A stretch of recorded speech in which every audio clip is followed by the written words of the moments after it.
Allez, bonjour à toutes et à tous, ravi de vous retrouver. On continue toujours sans rien changer. On va juste rajouter par contre un petit quelque chose. C'est qu'effectivement, il serait peut-être temps qu'on regarde le calendrier économique le matin. Ça fait partie des choses que je fais en fait. Mais c'est vrai que dans l'exercice quotidien, ce serait pas mal de le rajouter. Donc voilà, aujourd'hui, pas grand chose d'intéressant. Les stocks de pétrole cet après-midi à noter, c'est tout. Le PIB AUD qui est effectivement bien meilleur que prévu. Ça a permis à l'AUD-NZD ce matin de décoller un tout petit peu, mais il faut s'attendre à ce que le PIB du NZD soit aussi légèrement meilleur, même si ce ne sera pas aussi bon, hein, voilà, on en est bien d'accord. Pas d'autres catalyseurs aujourd'hui dignes de ce nom. On prête, on s'en fout. Qu'est-ce qu'il peut y avoir? Ah oui, la balance commerciale en dollars, ça peut être intéressant, effectivement, on va le noter. Mais c'est à peu près tout, hein, voilà. C'est le seul truc qui pourrait effectivement faire changer un petit peu la donne dans la journée, si le chiffre devait vraiment surprendre. Mais c'est pas, voilà. Donc aujourd'hui, pas une grosse journée, sauf pour les stocks de pétrole. Donc 16h30 à noter aujourd'hui pour ceux qui tradent le WTI. Moi, ce n'est pas mon cas. Je pense que ça peut faire bouger un petit peu, mais bon, à mon avis, ça, sur les parties, sur les choses que je trade moi, ça aura probablement peu d'importance. Donc voilà, on commence par le Bitcoin comme d'habitude. Donc on est toujours au sein de la zone de décision. Comme annoncé hier, on fait donc un petit pullback sur la zone qui avait été recherchée. Pour l'instant, on est en train de la travailler. La question, est-ce que du coup, ce qui nous attend, c'est une autre impulsion haussière ou une impulsion baissière? Difficile à dire. Moi, j'ai donc repris le petit short qui était attendu. Maintenant, voilà, c'est vraiment, je vends ici, j'ai un stop là. Si ça décolle, je m'en fous. Si ça part au sud, je pars break-even. Voilà, c'est vraiment un truc tout con. Je pense qu'on peut sans problème essayer d'aller tirer légèrement plus bas. Maintenant, encore une fois, c'est dans le cas où on est une semaine qui se dirige vers cette zone-là, vers le cluster acheteur. Si on a une semaine qui venait se diriger vers le cluster bearish, encore une fois, ça ne me coûtera pas grand-chose. Le risk-reward est intéressant dans le sens où je suis dans le sens de la tendance baissière. Le stop me coûte 1 pour un ratio de 5 à 6 en gain derrière si c'est baissier. Donc voilà, c'est vraiment, j'en sais rien, c'est du pur pari 50-50. Je n'ai aucune espèce d'avis qui aille plus que ça. C'est vraiment là, c'est pile ou face. Sauf que en sachant que si je me trompe, forcément ça me coûte beaucoup moins cher que ce que peut rapporter le gain si je chope le bon cheval. Voilà, donc je m'attends à ce que soit on glisse gentiment vers cette zone de prix là, donc ce gros cluster là. Vous pouvez vous dire que du coup en termes de timing c'est plutôt par là. Donc voilà, hein, ça fait plutôt, je dirais, cette zone-là en fait qui semble attirer. Donc plutôt le 61 là. Et au niveau cluster décisionnel, là effectivement, on se dirigerait plutôt vers la zone 61,8 ici. Donc effectivement, plutôt celle-là de résistance et franchir celle-là si jamais on doit se diriger vers un scénario acheteur. Moi, je vous l'ai dit, je n'achète pas le Bitcoin, donc je ne prends que des ventes. Maintenant, si ça rate, ce n'est pas grave. Sur la partie Ether et IOTA, il n'y a pas de grande nouveauté. Donc, en gros, on attend que le marché se décide soit en haut, soit en bas. On est dans la même configuration partout, c'est-à-dire soit on a déjà terminé les deux vagues de conso haussière, on a déjà trouvé les points 4 qui se font donc en overlap des vagues 1 pour l'Ethereum, même chose pour IOTA, je crois. Non, voilà, IOTA, on est vachement plus haussier. Donc voilà, hein, moi je reste dans ce schéma-là, donc entre Bitcoin et Ethereum, à savoir qui va descendre, qui va décider si on descend, si on monte. Je n'en sais rien, donc aujourd'hui on attend de sortir du cluster décisionnel. On a tenté une première sortie par le bas, donc c'est soit on y revient, cette fois effectivement on va s'installer sur la semaine à la baisse, soit on invalide, ça devient un support, et dans ce cas-là, pour ceux qui veulent jouer les achats, ça peut se jouer donc un achat vers là, pour jouer. Alors moi j'attendrai quand même la cassure de cette résistance-là, vous voyez qu'on ne fasse pas juste un petit piège monté pour rebaisser. Donc voilà, j'attendrai quand même cassure confirmée des 7009 pour rentrer à l'achat du coup avec un stop vers cette zone de prix qui est donc un rejet dans ce cas-là, qui serait un rejet baissier, et dans ce cas-là, vous pouvez gérer votre risque en tant qu'acheteur ici. Moi je passe sur les achats, je préfère ne pas les prendre. Allez, on repasse donc tout de suite à ce qui m'intéresse, donc les marchés américains, toujours du grand n'importe quoi, on passe les résistances les unes après les autres, on ne retrace pas le moindre mouvement, il n'y a plus d'oscillation, il n'y a plus de volatilité. En fait, la manipulation du VIX que j'avais attendu pour le PIB est en train de se produire maintenant, c'est-à-dire voilà, les 3 cycles de manipulation de marché. premier écrasement de la vol ici, deuxième écrasement ici, on est en train de faire le troisième. Donc est-ce qu'on est toujours en fait dans le scénario que j'avais anticipé, mais juste en décalé dans le temps, c'est-à-dire est-ce qu'on ne se dirige pas vers cette oblique pour terminer les manipulations du VIX et après derrière c'est effondrement du marché américain, hein. Après une manipulation qui aura duré 3 mois et demi, enfin 2 mois et demi, je pense que derrière la sanction va être assez violente. Je reste baissier des marchés américains, je sais, ça peut être... Certains vont dire que je m'entête, que j'ai tort, que je... Voilà. Non, je m'en fous. J'applique ma stratégie, j'ai toujours des signaux très inquiétants, je reste donc bear, point barre. Tiens, d'ailleurs, on va parler de ça puisque ça va vous intéresser. Donc voilà, aujourd'hui, on va faire un espèce de petit... de petits votes. C'est-à-dire que vous voyez, quand je vais sur la section commentaires comme ça, là, vous pouvez mettre des petits pouces positifs ou pouces négatifs. Donc, je vais vous mettre un commentaire et vous voterez dessus, du coup. Si vous êtes d'accord, vous mettez un petit pouce en haut. Si vous n'êtes pas d'accord, pouce en bas. On va faire un petit vote comme ça parce que j'aurai besoin de vos retours. Donc, en fait, voilà, j'étudie depuis un bon moment une des multiples options que j'ai pour réduire la charge de travail de sine wave pour éviter d'avoir les erreurs de compilation sur TradingView qui sont extrêmement chiantes. Et une des façons que j'ai trouvées, c'est donc de faire un sine wave multi-time frame. Alors ça a deux avantages. Déjà, ça me permet de réduire les algorithmes, de les simplifier énormément, ceux qui filtrent les cycles. C'est-à-dire que là, l'algorithme de filtrage de cycle est beaucoup, beaucoup plus facile et beaucoup plus court en termes de calcul que celui que j'avais avant, puisque là, du coup, je me sers du multi-time frame pour filtrer certains cycles. Bref, ça, vous vous en foutez, c'est pas votre problème. Maintenant, voilà, ce que ça donne, c'est ça. C'est du coup, vous avez des cycles ici, ceux qu'on trade habituellement, ceux qui sont généralement montrés par sine wave. Donc là, il n'y a pas encore les algos qui détectent s'ils sont bull, bear, TP, exit. C'est ce que je veux faire, mais avant, je veux savoir si cette vision des choses vous va, si ça vous choque pas, si vous pensez que c'est un pas en avant, ou au contraire, si, oula, non, attention, moi je veux rien que ça change, c'était très bien avant, on reste comme ça. Vraiment, je veux savoir si je perds mon temps là-dedans ou non. Donc le principe, c'est donc le cycle avant. Donc évidemment, comme je vous dis, il y aura de nouveau les labels bull, bear et compagnie. Tout ça, ces algos, je vais les remettre sur ce truc-là. Mais là, l'avantage, c'est que vous allez avoir le cycle du T supérieur sur le même graphique. C'est-à-dire que normalement, vous n'aurez plus obligatoirement besoin d'aller faire l'analyse en daily pour trader en 2 heures, puisque vous aurez le cycle daily qui sera affiché là, ou en tout cas un cycle de degré supérieur, suffisamment supérieur pour s'occuper de votre contexte. Et en fait, ce que vous aurez à faire, tout simplement, là aussi, il y aura un algo bull, bear et compagnie, et ce que vous aurez à faire, c'est une lecture donc sine wave multi-time frame en 2 temps. D'abord, vous regardez quel est le cycle dans lequel vous êtes sur le contexte, d'accord? Donc en fait, imaginez-vous que ici, vous aurez des cycles, ou ici par exemple, sur ce cycle-là, hop, ce sera un cycle bear. Et je vous le dis, ça c'est comme ça que ce sera non plus de toute façon.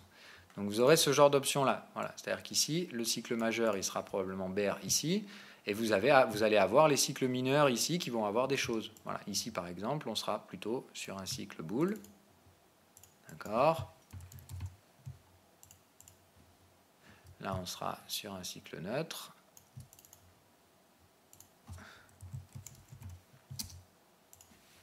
Un cycle faible, un cycle acheteur faible. Là, ce sera probablement un cycle de TP, ça.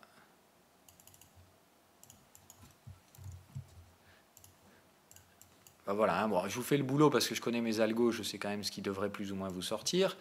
Là, du coup, il y aurait de nouveau un cycle bull. Hop, et là, on serait sur un cycle exit. Ou un TP, je pense plutôt. Voilà. Hop. Voilà. Donc, quand vous êtes dans un cycle comme ça, hop, hop, vous allez devoir du coup traiter en fonction ce que vous allez avoir sur les cycles de degré inférieurs. Ok, c'est-à-dire qu'ici, par exemple, c'est probablement du bear. Hop, là, c'était probablement TP. Ça, c'est probablement weak bear. Ou ça... Non, celui-là est le TP, celui-là est le weak bear. Hop. Ça ferait un genre de truc comme ça. C'est-à-dire que là, on serait en train de switcher, d'accord? D'abord, les acheteurs sortent, ensuite on passe faible bear. Là, on était normalement sur un cycle bear.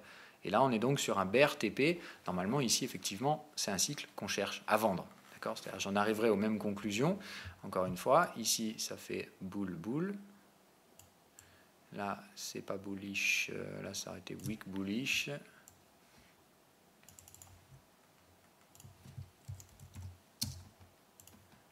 Voilà, et là, ça aurait été un cycle boule.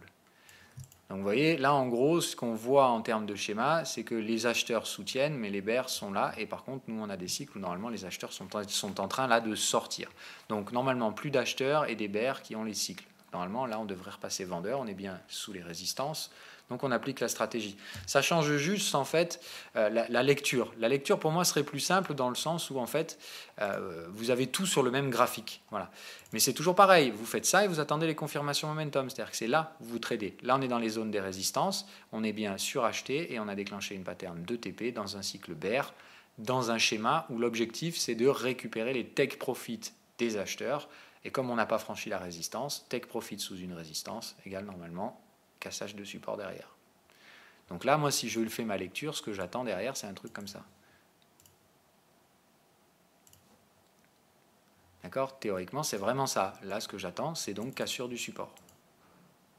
Sur cette zone de prix, cette zone résistante, avec un stop au-dessus de la résistance suivante, c'est-à-dire un stop à gérer plutôt par là, voire ici si vous êtes effectivement assez large. Moi, je vais stopper 50% des positions, le reste ici. Voilà. Parce que j'ai pris des renforts là. Là, maintenant, je viens de renforcer le S&P 500. Donc, les renforts que je viens de prendre, ils ont un tout petit stop ici. Si ça dépasse là, je garde toujours donc, les positions spéculatives avec un stop là-haut. Ça, c'est le scénario. Hein, voilà. Évidemment, là, j'attends les cassures de support maintenant.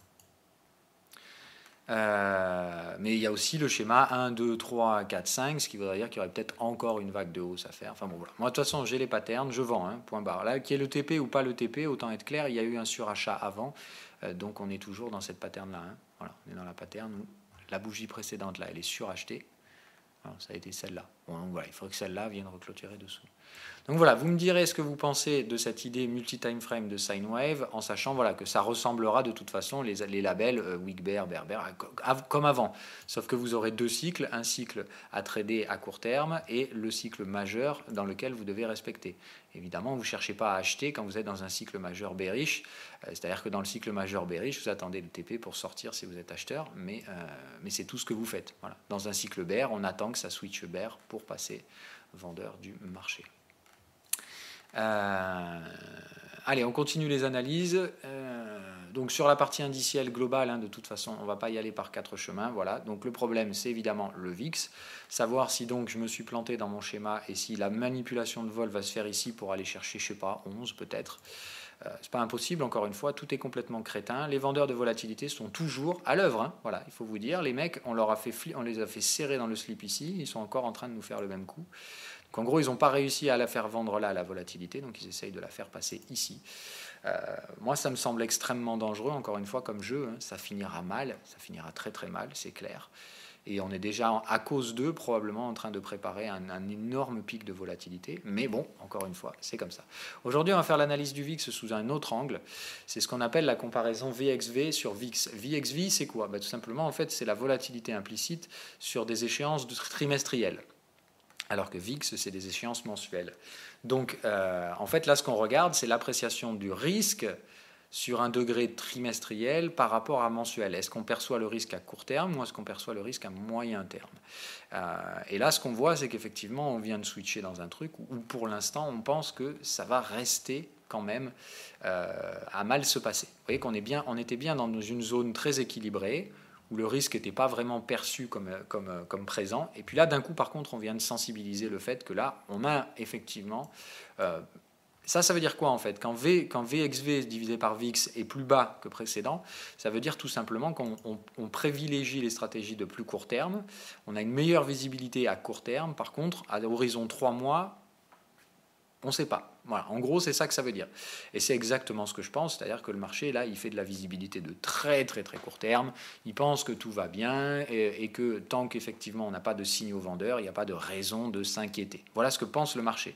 Maintenant, encore une fois, il y a ce que le marché pense et Et déjà, est-ce que le marché a pensé? Normalement, le marché, il ne doit pas penser. Hein, voilà.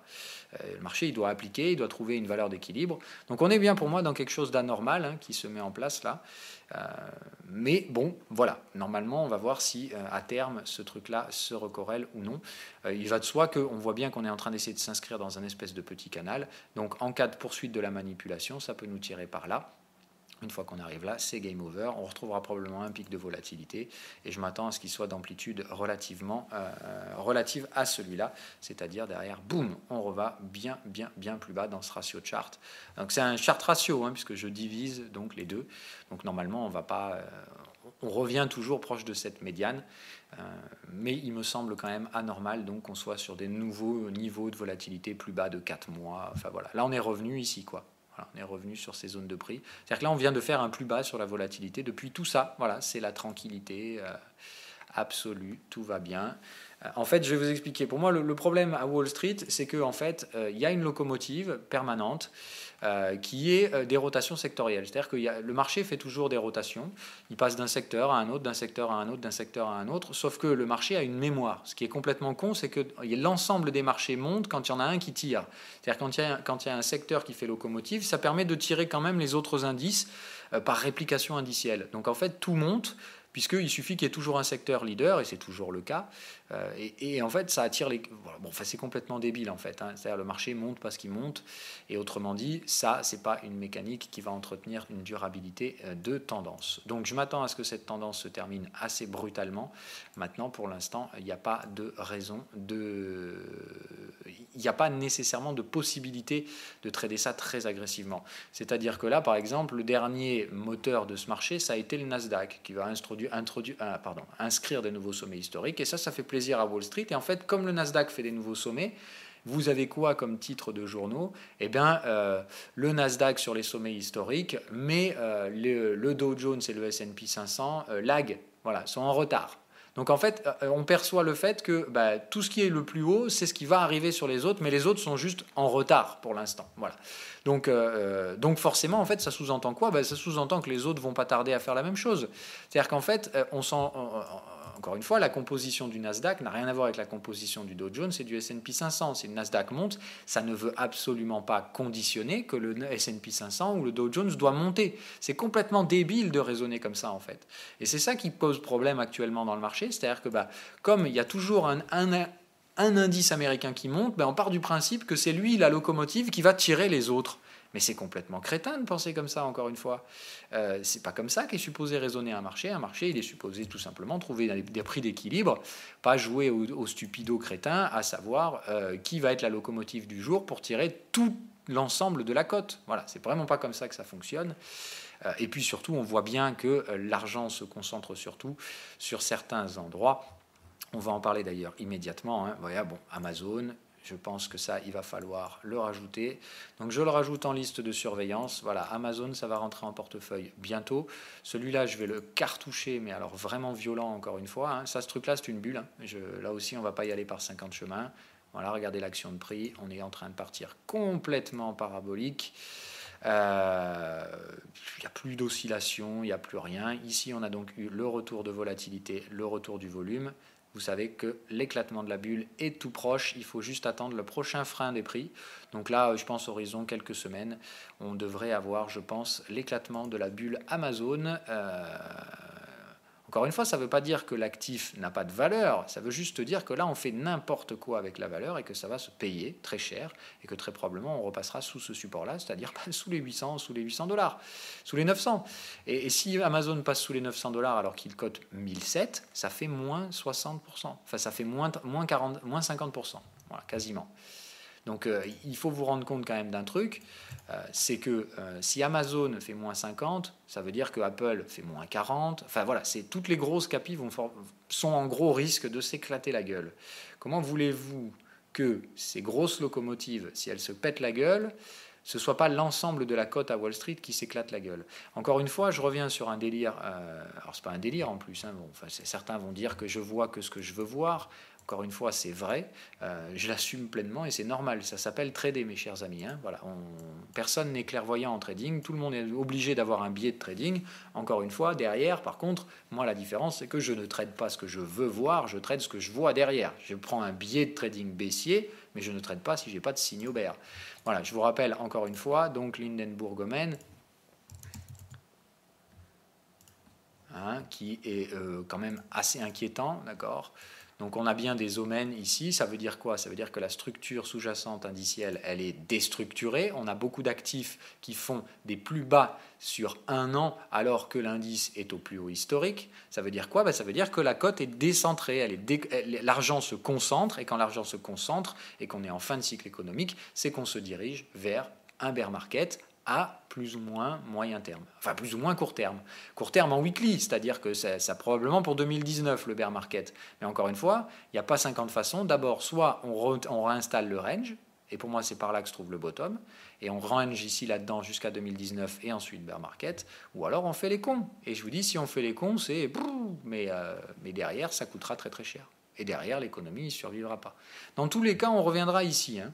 Voilà. En tous les cas, on repassera sous les 1800 sur le S&P 500. Donc si on va à 3006 avant, ben voilà, 3006, 1800 se fait diviser par 2. Hein. Donc il n'y a qu'à voir, soit on perd 30-35% sur les indices et tout va bien, on n'est pas en bear market du cycle économique, soit on fait les cons et derrière c'est moins 60% comme d'hab, hein, puisque si on va trop haut, on ira plus bas que les 1800. C'est-à-dire que derrière on finira à 1005. Voilà. Donc c'est toujours pareil, plusieurs façons d'y arriver. Moi je suis conscient que le choix bearish maintenant n'est absolument pas conditionné à réussite. Le marché est déstructuré, donc il peut sans problème s'effondrer sur lui-même. Maintenant, encore une fois, tant que les opérateurs ne veulent pas vendre leur papier, ça ne baissera pas. Il faut être clair et net là-dessus. Hein. Pour moi, tous les signes sont verts, tous les signes sont rouges, personne ne veut rien voir, mais encore une fois, d'un coup, ça va probablement surprendre tout le monde si on se réinstalle une nouvelle phase de baisse. Pour l'instant, elle n'est pas là. Les opérateurs font tout pour acheter. Et encore une fois, je vous le rappelle, on n'est pas dans une logique de pricing, là, on est dans une logique de survie. Et malheureusement, le marché, quand il essaie de survivre, il fait souvent beaucoup de conneries.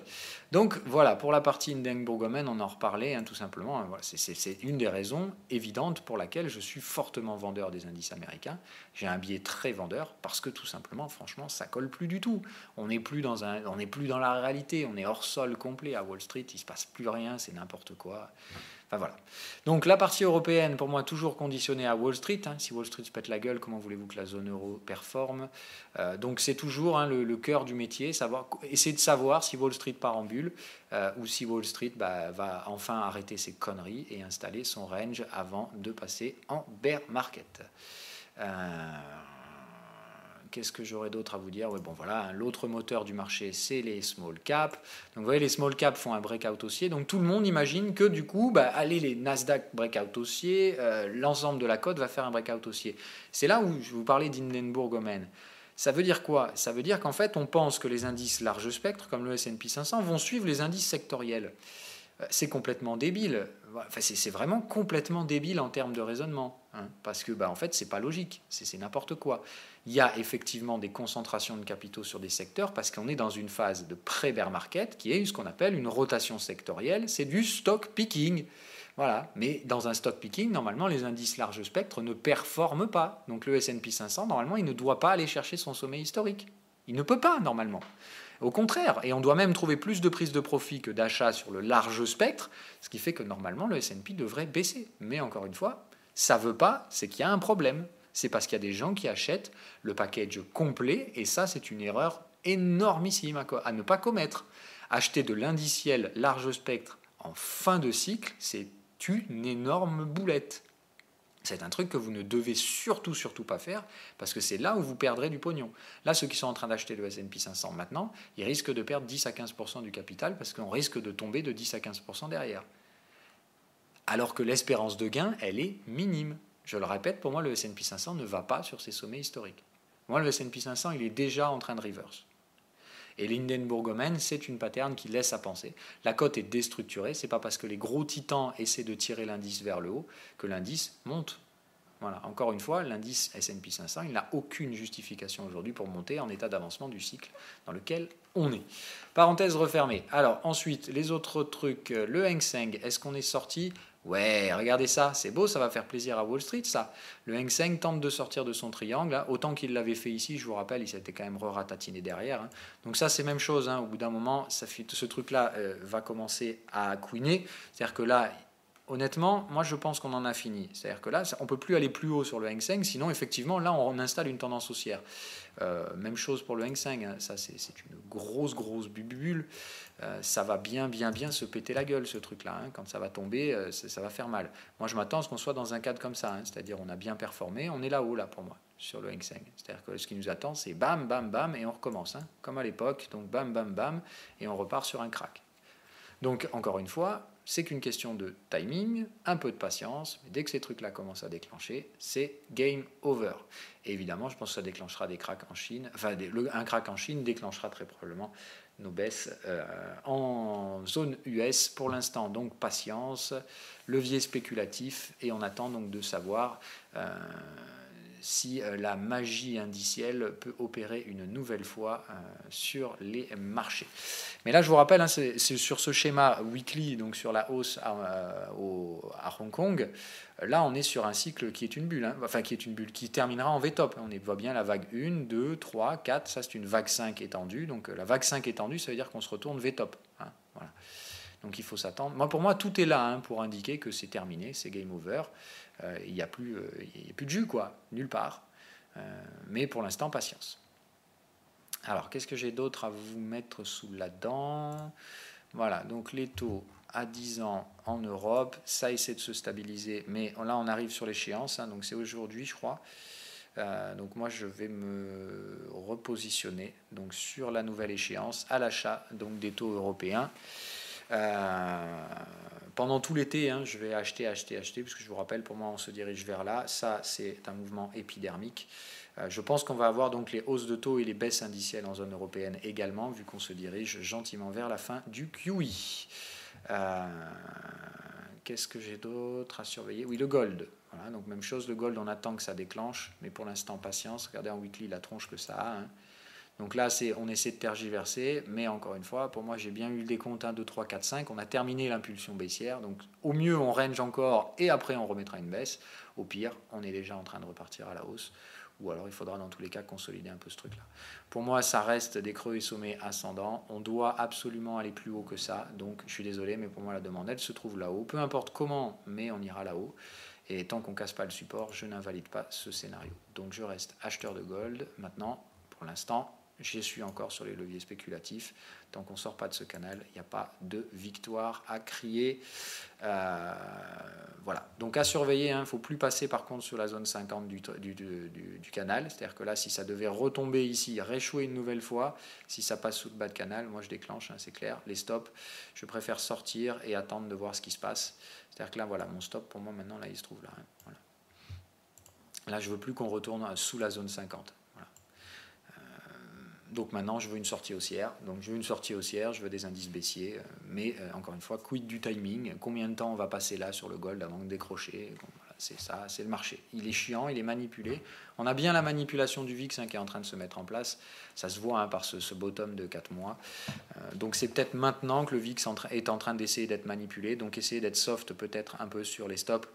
Pas trop agressif et patient surtout. Quand ce truc-là va couiner, hein, derrière, il y a... moi, je pense que le scénario, quand il va se déclencher, c'est ça, hein, c'est gold plus 15, indice moins 15, et moi, ça va me faire mon année de trading sur ces deux swings, hein, le swing du début de l'année et celui-là, et ça aura fait probablement 60% de mon rendement annuel, hein. C'est deux trades, vente indicielle du début de l'année et revente là pendant l'été. Encore une fois, tout est fait pour fausser, hein, c'est-à-dire que sell in May, go away, ça n'aura pas du tout fonctionné. Ça se trouve, on aura sell in July and fuck the bears. Enfin, le marché, il est débile en ce moment, donc quand le marché est débile, bah, il traite de façon débile, et donc il ne faut pas être trop... Il faut lui laisser la place de faire ses conneries. Voilà, c'est plutôt dans ce sens-là que je voulais dire. Je vais regarder un petit coup Apple, ce qu'ils nous ont fait hier. Ça faisait partie de la liste de surveillance. Voilà. Bon. Donc Apple, hein, pour moi, même chose, on est bien dans un double cycle bear qui laisse bien à penser qu'effectivement on est fin de la partie ici. On commence à retrouver un peu de volume, ça m'intéresse. Et effectivement, je pense que c'est pas mal du tout pour terminer donc la structure ABC, hein, c'est-à-dire on aura bien eu A, B en 2 vagues, et là on termine la vague C, ça c'est typique d'une vague 5. On va aller placer des extensions immédiatement pour essayer d'y voir un peu plus clair, mais normalement là on doit être sur une extension de cette vague-là. Voilà, on ne peut pas faire mieux. Apple, hier, ça vient de tester pile poil le prix à vendre. Donc moi là, Apple aujourd'hui, avalement baissier de la bougie d'hier égale vente mensuelle. Voilà, un truc comme ça, je vends, hein, je suis désolé, ça fait double doji, on a un gap. Donc là, moi je vais attendre. S'il y a avalement baissier, je mets un trade avec un tout petit stop au-dessus du sommet là. Et évidemment, il faudra clôturer le gap pour valider ce trade. Option numéro 2, on essaie de pousser vers là, mais encore une fois, ça me paraît extrêmement dangereux parce que ça demande beaucoup de temps, parce que je vous rappelle qu'on ne doit pas venir toucher cette oblique. Normalement, cette oblique-là, on ne peut pas venir la chercher, puisque si on est dans une ending diagonale, normalement, la divergent ending diagonale, le point 5 ne vient pas toucher l'oblique. Ne peut pas, ni passer au-dessus. Ça veut dire que soit on grind comme ça, et on fait ça, et vous voyez que dans le timing de la vague, ça ne colle pas. Soit très probablement, on s'arrête ici et c'est game over pour Apple. Ça veut dire sommet historique pour Apple, qu'on ne retrouvera probablement pas avant une récession, c'est-à-dire au moins derrière perdre 40-50% de la valeur, puis il faudra remonter tout doucement par les escaliers dans les prochaines années. Donc là, je pense qu'Apple, on est en train de coter les prix qu'on ne reverra probablement pas avant 5 ans. Allez, on va dire 4-5 ans minimum. Donc si vous amusez à acheter la pomme maintenant, aïe aïe aïe quoi. Ou alors il faudra être très très patient et très confiant sur la stabilité du système financier. Je pense que évidemment on n'est pas loin non plus sur la partie Nvidia. Donc là on tente le haut de canal. Hop, on va regarder la tronche du momentum. Ouais, on est un peu divergent. Ouais, on est quand même divergent. Hein, vous voyez, c'est quand même assez propre. Parce que là, on n'est pas du tout sur la même zone de prix quand même. Là, on testait le 100%, là, on est sur le 127. Donc, il me semble assez intéressant, hein, effectivement, sur ce truc-là, de jouer donc la zone ici, 127, en avalement baissier. Donc, même chose, là, il faut avaler à la baisse la bougie d'hier. Donc, je pense que Wall Street, toutes les grosses capis, là, tous les drivers, là, ceux qui ont fait la locomotive, ils sont à bout de souffle. Voilà. Boeing, ça ne parvient plus à franchir les résistances. Nvidia, c'est en train de faire un gros excès. Il faut être encore un peu patient, mais théoriquement, là, le moindre retournement, c'est la sanction. Et on est dans des cycles baissiers, donc encore une fois, tout est normal que ça. Enfin là, il est normal que ça s'arrête. Voilà. Netflix, on va regarder. Bon, voilà, hein, ça plafonne un peu. Maintenant, bon, celle-là, je m'y attaquerai peut-être pas tout de suite, même si, voilà, on est sur la target, 161%, c'était ce qui était recherché. Bon, voilà, moi, tous ces trucs-là, ce sont des bulles de fin de cycle qui ont accumulé une masse de capitaux. Alors, encore une fois, une bulle de fin de cycle comme ça, c'est pourquoi on fait ça? On donne du cash aux gros, pour une seule et même raison, c'est pour qu'ils fassent des fusions. On leur donne de l'argent pour racheter des concurrents. Est-ce que vous voyez des fusions des gros là? En fait, Wall Street, ils espèrent que ça maintenant, qu'il y ait des fusions-acquisitions, et ça ne marche pas. Donc, au bout d'un moment, il va falloir enlever tout ce pognon qui ne sert à rien, hein, ça sert juste à donner de la puissance monétaire à ces gros géants qui n'investissent pas, ils ne produisent pas plus, ils sont légèrement plus profitables, mais encore une fois, je pense qu'on a atteint le sommet des hausses de profitabilité, donc on n'attendra plus de hausse sur les prochains trimestres, on attendra au mieux une stagnation. Si les profits sont attendus en stagnation et que les PER sont stratosphériques, au bout d'un moment, c'est les prix qui vont baisser. Et Amazon, donc on en a parlé, on attend, on va essayer de faire une petite analyse Amazon. Voilà, on va essayer de trouver une structure de prix, même si là, franchement, c'est compliqué dans ce machin-là. Si, on voit bien la structure, elle est là. Pour moi, c'est une structure de range, de fin de tendance. On voit bien les impulsions se font en 2 vagues à chaque fois. 1, 2 vagues, 1, 2, 1, 2, 1, 2, 1, 2. Donc là, hop, voilà. Moi, je vais mettre une extension de la première vague au creux de la deuxième. Voilà. On est sur la target, hein. Encore une fois, 127, c'est supposé se terminer par là. On a fait une clôture au-dessus aujourd'hui, on peut très bien demain refaire une clôture en avalement baissier. Donc honnêtement, moi je pense qu'aujourd'hui, il y a un timing pour que ce soit vraiment du game over sur toutes les grosses capilles, et derrière, si elles commencent à donner des signaux de vente, c'est tout le monde qui tombe. Tesla, bon, c'est déjà bear, donc il n'y a pas besoin de s'inquiéter. Tesla, Apple, ça partirait au sud. On va regarder Google, Facebook, ça peut partir au sud. Nvidia, ça peut partir au sud et sans retour. Hein. C'est-à-dire qu'une fois que le signal est donné, tout le monde va s'engouffrer. Netflix, ça peut donner un signal de vente. Amazon, ça peut donner un signal de vente. Et Boeing aussi. Donc en fait, vous prenez toutes ces capilles, vous dites que celles-là, elles ont un potentiel de baisse entre moins 30 et moins 50% à moyen terme. Enfin voilà, autant vous dire qu'une fois que la machine va être lancée, il y aura des pullbacks au début, hein, mais normalement, ça veut dire que toutes les grosses capis sont en train de partir en marché baissier, en début de marché baissier. En tout cas, elles auront trouvé leur sommet historique. Comment voulez-vous derrière que les actions continuent de performer, hein? Voilà. Moi, je vous pose la question, mais en tout cas, moi honnêtement, je ne comprends pas la mécanique qui reste derrière. Donc Boeing, on est bien là-dessus, ça plafonne grave, voilà, on fait du doji, la même chose, hein, prochain avalement baissier égale défonçage de support les uns après les autres. Amazon, on en a parlé, Netflix, oui, Nvidia, Facebook, on n'en a pas parlé, mais voilà, Facebook, c'est au sommet historique, ça n'a pas de raison de franchir, mais encore une fois, hein, qu'est-ce qu'ils se disent les investisseurs? Ils se disent quoi? Ah ben on y va, allez, on est au sommet historique, on paye un petit peu, on va essayer de gratouiller au-dessus. Non, voilà. D'une, c'est pas nécessaire, c'est stupide de penser comme ça en fait. C'est complètement stupide. Normalement, on est supposé trouver une valeur aux choses et pas juste dire bon, bah, puisque ça monte, on va payer un peu quoi. Voilà. Alors que c'est ce que se dit le marché actuellement, hein. Voilà. Moi, je pense que Facebook, ça peut faire double top. Et alors évidemment, bah, double top Facebook égale 110 derrière. Ça veut dire même chose, hein, moins 40, moins 50 ici, hein. Et encore une fois, ça ne ramène pas sur des valorisations complètement folles, je vous le rappelle. Facebook à 110, c'est le prix que ça valait il y a 2 ans. Il faut vous rendre compte de la réalité financière, de ce qui se passe si on enlève juste 50% des valorisations aujourd'hui. Elles reviennent sur le prix où elles étaient il y a 2 ans. Voilà. C'est pas la fin du monde, c'est pas cataclysmique. Il y a 2 ans, Facebook, c'était tout aussi productif. C'était juste beaucoup, beaucoup moins cher en termes de PER. C'est tout. Voilà, c'est aussi simple que ça. Donc on est carrément au sommet de la crétinerie indicielle, mais encore une fois, dans une bulle, ça peut continuer longtemps. C'est-à-dire que là, on peut dire, ah bah allez, Facebook, ça franchit le sommet historique, bon bah allez, combien? 250. Allez, combien on va donner d'argent à Facebook? Ouais, 250.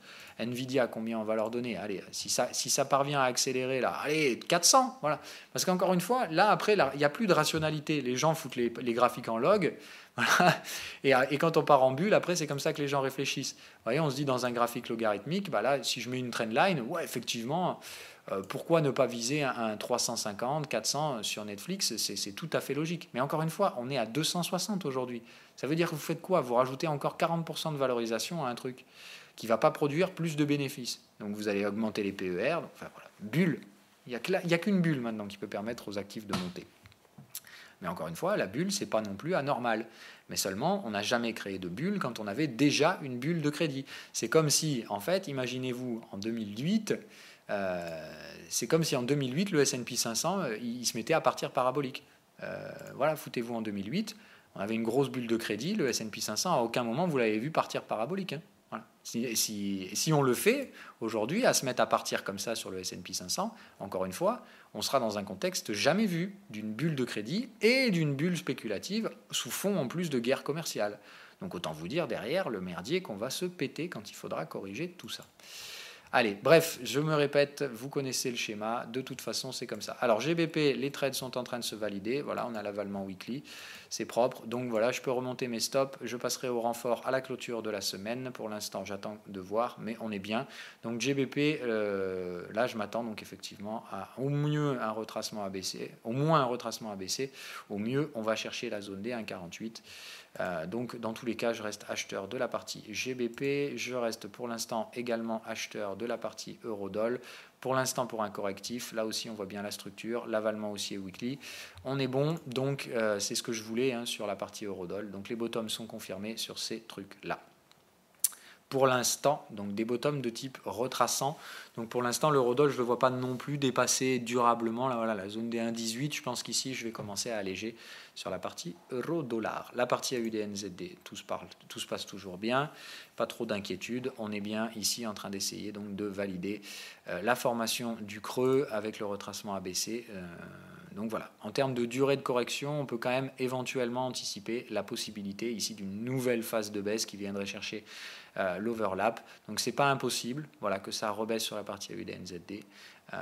Si c'est le cas, évidemment, il va de soi qu'ici j'en refous encore une bonne grosse dose et derrière, normalement, on repartira à la hausse pour aller franchir les indices 50 et se diriger donc vers une vague 5 étendue. Donc je rappelle 1, 2, 3, 4. et 5 derrière à attendre. Donc probablement derrière, on franchit toutes les résistances, celle-là, celle-là.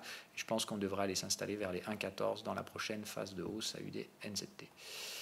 Pour le FX, c'est à peu près tout ce que j'ai à dire. Voilà, on se retrouve demain. Soyez sages, encore une fois, les actions et les indices. C'est très chaud, c'est ultra bouillant. Si vous êtes débutant et en manque de confiance, restez à l'écart de ces marchés. Je vous le dis, même pour les professionnels, c'est difficile à faire en ce moment. Il faut beaucoup de patience, il faut très bien gérer son risque. Et même les professionnels font des petites boulettes en ce moment sur ce marché qui est très compliqué. Donc soyez sages, soyez conscients de vos capacités. Les dépasser n'est pas nécessairement une bonne chose. Voilà. Donc patience, patience. Pardon, je réponds aux questions avant d'appuyer. J'ai failli oublier, en plus j'avais gardé l'onglet. Alors, analyse précise, merci. Voilà, toujours le but, encore une fois, c'est pas juste de vous dire il faut acheter là, il faut vendre là. C'est bien l'intérêt de ce truc-là. Tu dis que tu investis dans plusieurs actifs tels que l'immobilier et les lingots. Oui, nous sommes dans une bulle de crédit. Suite à l'investissement immobilier par sa politique fiscale, on atteint un niveau record sur le nombre de transactions et du coup une hausse exponentielle du prix au mètre carré. Oui, oui, bien sûr. Alors il y a une bulle clairement sur l'immobilier. Ça, il n'y a pas de doute là-dessus. Mais encore une fois, la différence. Moi, quand je dis j'investis sur l'immobilier, c'est simplement j'ai acheté mon appartement. Voilà. Je n'ai pas de résidence secondaire, d'appartement en location. Non, voilà, pas du tout. C'était dans le sens où, dans la répartition de mon capital, la première des choses et la plus essentielle, c'était quand même d'acheter mon toit. Mais encore une fois, voilà, moi je ne parle pas d'investissement immobilier avec achat d'appartements et biens locatifs. Non, moi c'est pas dans ce sens-là. Voilà. Donc c'était bien. Et pour la partie lingot, encore une fois, j'ai pas mis. Alors, pour l'instant, j'ai 30% de mon capital en lingot, en sachant que quand on va arriver dans la zone là, des 1400, si on y va, si on vient la chercher, je revendrai un lingot sur les deux. Voilà. C'est juste que je veux quand même garder un peu d'or physique au cas où ça merde grave et qu'on commence à avoir des problèmes avec les monnaies. Mais ça, en fait, si vous voulez, c'est toujours pareil. Moi, je me protège contre des risques. Comme il y a une guerre commerciale donc qui pour l'instant, se place surtout sous le biais de la guerre monétaire. On n'a pas encore de guerre physique, c'est-à-dire ça a balancé quelques bombes pour l'instant, mais c'est pas encore une guerre mondiale. Donc voilà. Je reste sur le truc où je me dis, voilà, moi comment je me prémunis du risque de guerre commerciale pour l'instant sous forme de guerre économique, donc de guerre financière, de guerre de devises. Voilà, et ben tout simplement, moi je me prémunis contre un risque de devise et tout simplement, je stocke, au lieu de stocker en euros, je stocke en or physique, une partie de mon capital. C'est tout. Mais oui, non, pour la partie investissement locatif, je suis totalement d'accord avec ce que tu dis. C'est pas du tout un bon investissement pour l'instant. Mais vraiment, vraiment, vraiment pas. D'ailleurs, acheter des appartements en fin de cycle économique quand ils sont hors de prix pour faire de l'investissement locatif, c'est la plus grosse des conneries à faire. Non. L'investissement locatif, c'est celui qu'on fait au début du cycle économique. C'est-à-dire, on rachète les biens qui sont vendus à plus bas prix. Je vous avais expliqué les cycles économiques. Voilà. Quand tu as une récession, le prix de l'immobilier, il baisse après. C'est-à-dire que si, mettons, on a une récession en 2019-2020, c'est probablement en 2021 qu'il faudra commencer à racheter de l'immobilier pour faire de l'immobilier locatif. Parce qu'en 2020, les gens ne vendront pas encore leurs biens immobiliers. C'est qu'en 2021, quand ils auront bien le couteau sous la gorge et qu'ils seront obligés de trouver de l'argent, qu'ils vendront les biens malheureusement à bas prix. Voilà, c'est comme ça. Mais tu as deux cycles d'investissement dans l'immobilier. Quand tu as les taux bas, donc c'était il y a plusieurs mois, mais ça c'est pour les gens qui ont besoin d'investir avec un crédit. Là c'était le timing, là il y a 6 mois. Bon maintenant c'est déjà fini, voilà. Et il faut être conscient donc, que le prochain timing c'est pour ceux qui ont du capital et qui vont donc investir ce capital dans l'immobilier locatif. Et ça se fera donc en général a priori 1 an après les phases récessives. Voilà. Et non, il ne faut pas recommander l'un ou l'autre, il faut faire les deux. C'est pas ou l'immobilier, ou les métaux précieux, ou les crypto-monnaies, c'est un peu tout le monde. Voilà, il faut aller sur des actifs refuges. Seulement, on n'achète pas de dette cette année. Voilà, c'est-à-dire que la seule différence par rapport au cycle précédent, c'est que je pense que dans ce cycle-là, il ne faut surtout pas acheter de la dette, ni corporate, ni d'État. Je pense que comme on a une bulle de crédit, il y a un gros problème que ça merde au niveau du crédit cette année, pendant la prochaine récession, on va dire. Pas cette année, mais enfin la prochaine récession. Et dans ce cas-là, moi perso, je ne me positionnerai pas sur les actifs refuges de type obligataire. Donc je préfère effectivement... pour moi, la stratégie de la prochaine récession, c'est vente à découvert des actifs, à condition que ce ne soit pas interdit par les régulateurs, achat d'or, de crypto-devises, et avoir acheté votre toit est absolument obligatoire si vous ne l'avez pas déjà fait.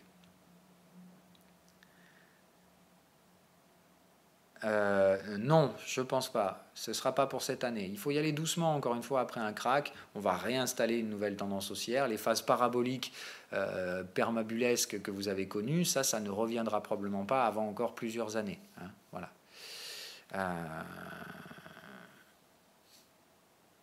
Oui, après, le problème, c'est que voilà, il faut être conscient que tout le monde pense que le Bitcoin, c'est le schéma qui a été fait dans le passé, se répétera. C'est-à-dire que comme on a eu une bulle en 2014, une bulle en 2018, on aura une bulle en 2022. Moi, je pense que c'est une erreur de spéculer là-dessus, dans le sens où il faut être conscient qu'une bulle, c'est parce qu'on est dans une recherche de valeur effrénée. Si le Bitcoin devient un stockage de valeur réelle, c'est-à-dire que les gens utilisent des Bitcoins tous les jours comme stockage de valeur en lieu et place des monnaies fiduciaires, je peux te garantir qu'il n'y aura pas de bulle, encore une fois. Ou alors il y aura une bulle infinie, comme je vous l'ai dit, c'est-à-dire qu'au bout d'un moment, en fait, vos BTC vaudront 250 000 $, mais c'est que vous n'en aurez plus rien à foutre de les échanger en dollars. Donc dans ce cas-là, la bulle n'a plus aucun intérêt. Voilà, c'est plutôt ça que je veux dire. Hein. Donc moi je pense que Bitcoin pas Bitcoin et crypto-devises en général, il faudra en avoir dans la répartition de son portefeuille, de la répartition de son épargne.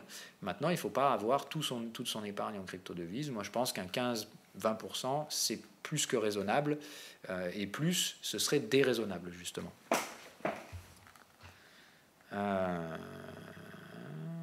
Penses-tu que le gold... Oui, toujours, je pense. Maintenant, encore une fois, le gold, c'est monter pour vendre. D'accord ? Donc moi, je ne pense pas qu'arriver à 1450, là, moi, je pense que c'est intéressant de vendre du gold papier, hein, voilà, de vendre de l'XAU USD. Voilà, mais c'est tout. Le gold ne peut que monter. Oui, non. Non, pas nécessairement. Ça, attention à ne pas faire ce genre d'erreur, mais voilà. De regarder les points. Alors voilà, ça c'était les questions d'hier, il me semble, donc on est bon. Eh bien écoutez, je vous souhaite une bonne journée à toutes et à tous, à demain.